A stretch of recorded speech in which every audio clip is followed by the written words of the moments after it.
Hello everybody, welcome to Bad Big Games, where we talk about all things PlayStation and games. I'm your host Joseph, and today we're going to finally get down to review the Astro C40 TR, Astro's first attempt at a high-end controller, and we're going to see if it's worth that $199 US price tag. So with all that said, with all that out of the way, Future Joe, start the show. Now, just like all my reviews that I do here, I always talk about my thoughts walking in, my thoughts walking out, and all that little stuff in between. So with that, walking in this controller, I don't have the highest hopes for it because I've heard the promise of a PlayStation gamer finally getting that PlayStation Elite controller. If there's one thing Microsoft has done right this generation, is the Xbox Elite controller. I'm a PlayStation fanboy, and I'll admit that the Xbox Elite controller is bar none the best controller I've ever put my hands on. It's amazing, and we've often been jealous, and there's often been so many people, so many companies saying that we can do it just as good, and they never do. The latest one was the Scruff Vantage controller that just did not live up to expectations whatsoever. So Astro comes along, they make headsets, this is their first controller, and this is their first high-end controller.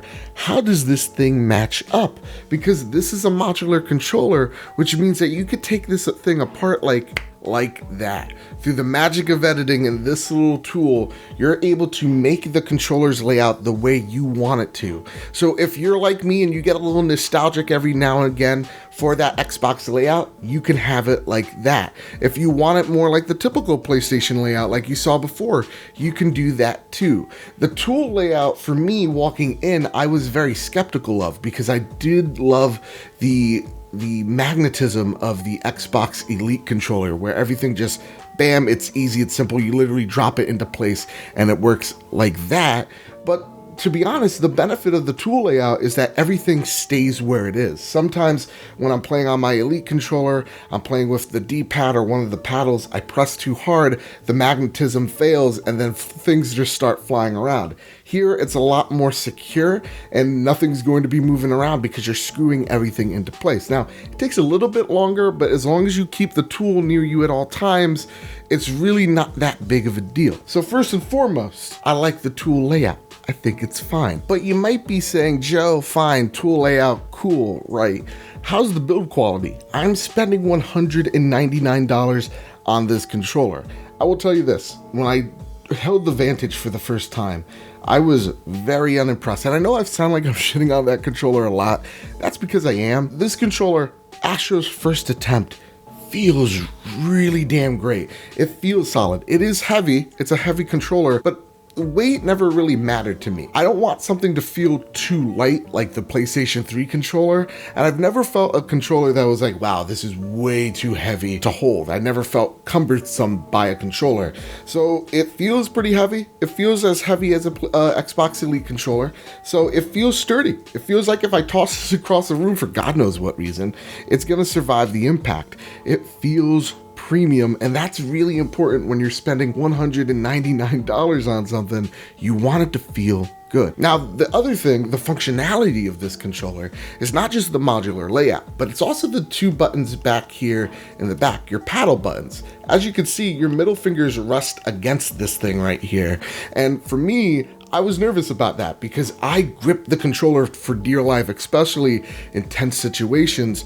I'm always nervous that I'm going to press one of these buttons. And yes, it has every once in a while, but for the 30, 40 hours I put into this controller, that never happened. All too often. Maybe once an hour it would, and it was never detrimental to the game I was playing. So to me, I actually like these buttons in the back better than the Xbox Elite controllers that the paddles were held up by magnets. Though it's convenient, like I've stated earlier, sometimes you press it too hard and the thing just pops out. It happened way too many times for me to count, and this, it just doesn't happen. Also, how you actually make or map the controls to these buttons is really simple. All you have to do is press this button in the back, like so, and then press the paddle that you want to assign the button, and then you press any button that you want to assign that button to. So for me, I always do cross for my right paddle, and then if I want to just do, I don't know, what is slide in Apex? Circle? Then I press this pad, right? Press the button, then I press the pad, then I press circle, and now I'm sliding. And so now I don't have to travel with my thumb to these buttons. They're right here on my middle fingers, and now I'm sliding and jumping around like a maniac, pretending that I'm really good in video games. So these paddles are really awesome. Hard edit. I almost forgot about another awesome feature. So on the back here, you have these switches, right? These little red things right here. And what you do is if you switch one down, you're able to use the trigger all the way down. So when you press it, like, take a look at this. You see it's pressing all the way down. Now, if I flip it up, you see that the trigger only goes halfway. Now, this is very beneficial in any type of shooting game that you're walking into. For me, it helps me control my burst of my weapons that I'm shooting. It also makes shooting single fire weapons, for me personally, a lot better. It makes me so that I'm pulling the trigger more with a rifle. That's my preferred weapon. Like I'm playing, Division 2. That's the type of gun that I usually want to rapid fire with, and you can because you're making the trigger go halfway. It's great. I like it a lot. Up top here, you have a wired mode and then wireless, standard. And then you have 2 modes right here. So you switch this. There you go, I found it. You have mode 1 and then you have mode 2. So if you're playing Apex 1 minute and then you want to play Rainbow Six Siege the next, all you have to do is flip the switch and your button layout is totally different. So that is also pretty damn cool. Not to mention that this battery life is actually as advertised. It's about a 12+ hour battery. That's super impressive, especially if you're a PlayStation gamer. You understand how many controllers you may have, or that your controller is practically constantly plugged into the PlayStation 4 because the battery runs for about 15 minutes. Here, I've only charged it for the whole week that I was playing about like 2.5 times. It wasn't that much, to be honest. I charged it twice. And then one time, like for an hour, and I got all my game time out of it. It was super impressive. Again, played this thing for a week. I come out only having to charge it twice. That means that this thing's really nice. Now, not everything is perfect with this controller. There are 2 gripes, one small, one major. First and foremost, it's not that there's no light bar. Don't worry. A lot of you guys are going to be like, oh, thank God, no light bar. It's this divot right here. This is where you plug in the micro USB cord. This thing sucks. It seems like the only part of this controller where it's style over functionality, because this divot, you can't use just any micro USB lying around. It feels like they're forcing you to use theirs, and I don't like that one bit. None of my USB cords that I have fit into this, fit into this hole. So, yeah, that's one small gripe. The big gripe, though, is the control design. Now, I've spent a whole long while talking about how awesome this controller feels, but there's a little asterisk there. I have small hands, just like my president, just like one of the hobbits from one of those Lord of the Rings movies. So when I'm holding this controller, sometimes my right hand falls asleep because I got carpal tunnel. I'm old.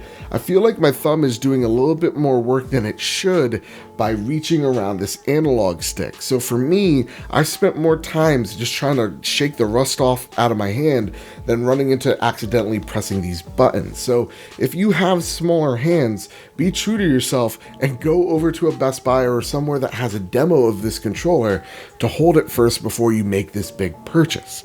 But overall, I have to say, this is Astro's first attempt, and they've hit it out of the park. You know, the only concern that I have of purchasing a $199 controller is that in a year and a half, the PlayStation 5 is going to be coming out. But if you are spending hundreds of hours on Apex Legends already, or Fortnite, or, Rainbow Six Siege, if you have that one game that you repeatedly go back to, you're spending hundreds of hours into, then that's not going to be a major concern. This controller is going to give you an edge in battle because of just how functionally amazing this thing is put together. So I gotta say, do I recommend this? Yes. Is this the Xbox Elite killer? No, absolutely not. But for a PlayStation 4 and PC, this is a great alternative for that Xbox Elite style of controller. It's great. It feels nice. Again, the gripes out of the way, I definitely recommend it. So should you buy the Astro C40 TR?